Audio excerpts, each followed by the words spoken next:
Buenos días, buenas tardes, buenas noches, independientemente del momento en el que me esté viendo. Quien los saluda es el estudiante Juan Manga.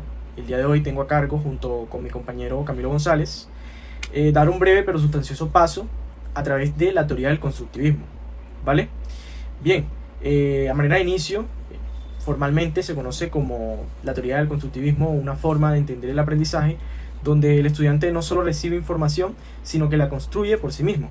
Es decir, aprender no es memorizar, no es repetir, sino entender y darle sentido a lo que se está estudiando. ¿Sí? En este enfoque, el conocimiento no se ve como algo ya terminado, algo que el profesor transmite, no, sino como algo que cada persona va construyendo a partir de lo que ya sabe. Además de eso, lo construye a partir de sus experiencias. Por ejemplo, nuestro amigo Jean Piaget, él nos explicaba que uno aprende relacionando ideas nuevas con conocimientos previos.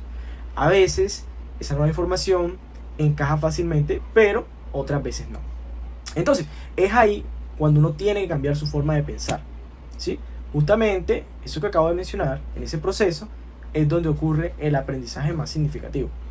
Entonces, en pocas palabras, el constructivismo pues nos plantea que aprender es un proceso activo, un proceso personal, un proceso que no es constante, un proceso que es progresivo, ¿vale? Ahora, pasando al segundo punto, que son las líneas claves del constructivismo. Aquí pues nos mencionan como una de las ideas principales que el estudiante debe ser activo, ¿sí? No basta con que el estudiante vea, no basta con que el estudiante escuche, no basta con que se siente y quede como estatua mirando al profesor. Es necesario que participe, que resuelva problemas, que haga preguntas y que piense por sí mismo. La otra idea, otra línea clave dentro de esta teoría es que es muy importante el papel de los conocimientos previos. Según David Ausubel, todo nuevo aprendizaje depende de lo que la persona ya sabe. ¿Sí? Si no se logra conectar lo nuevo con lo anterior, el aprendizaje se vuelve mecánico y se olvida fácilmente. También tenemos la interacción de Vygotsky. Él nos decía que aprender no es solo un proceso individual, es algo que se construye con otras personas, es algo que se construye en grupo, ¿sí?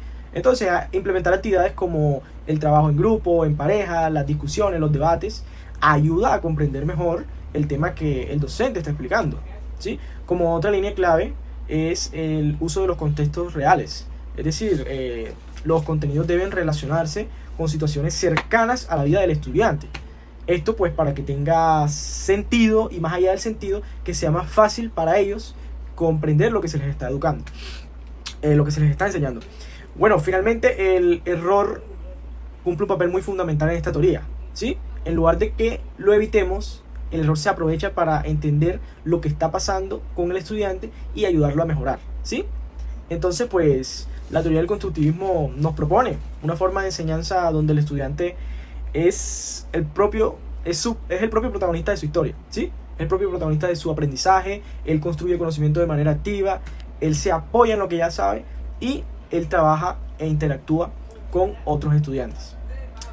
Con esto termino mi intervención y los dejo con mi compañero. El constructivismo se basa en las ideas de cuatro autores fundamentales que cambiaron la forma de entender el aprendizaje. Primero tenemos a Jean Piaget, quien decía que el conocimiento se construye desde dentro. Para él los niños pueden aprender pasando por etapas, adaptando lo que ven a sus propios esquemas mentales. Luego aparece Vygotsky, quien le dio un giro social. Él afirmaba que no aprendemos solos, sino que necesitamos de la interacción con los demás para alcanzar metas que no podríamos lograr por nuestra cuenta.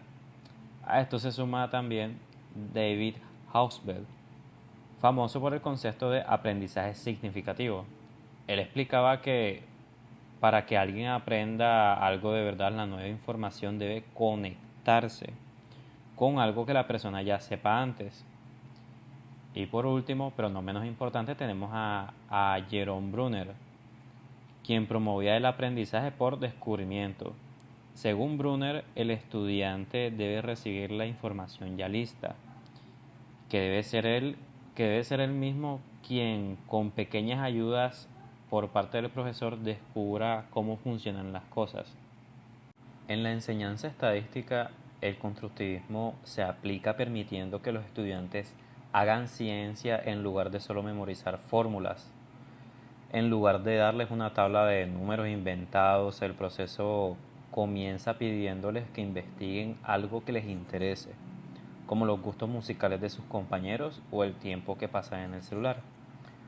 Al trabajar con sus propios datos, los conceptos como el promedio y la frecuencia dejan de ser abstractos y se convierten en herramientas reales para entender su entorno. Esta metodología se refuerza mediante el debate constante en el aula, donde el profesor no dice quién tiene la razón de inmediato, sino que lanza preguntas para que los estudiantes comparen sus resultados. Por ejemplo, si un grupo interpreta mal una gráfica de barras, entonces el docente los guía para que ellos mismos noten el error al compararlo con la realidad de los datos que ellos mismos recolectaron. Así el error no es un castigo, sino la base para construir una lógica estadística y mucho más sólida y crítica. Finalmente, el uso de los simuladores y juegos al azar ayuda a que los estudiantes visualicen conceptos difíciles como la probabilidad antes de ver las ecuaciones. Al ver cómo caen las canicas en un experimento o cómo cambian los resultados en un programa de computadora. Así el alumno descubre un patrón estadístico por su cuenta. De esta manera el estudiante se vuelve una experiencia activa y participativa, logrando que no solo sepa calcular un número, sino que también entienda qué significa y para qué sirve en la vida real. Muchas gracias.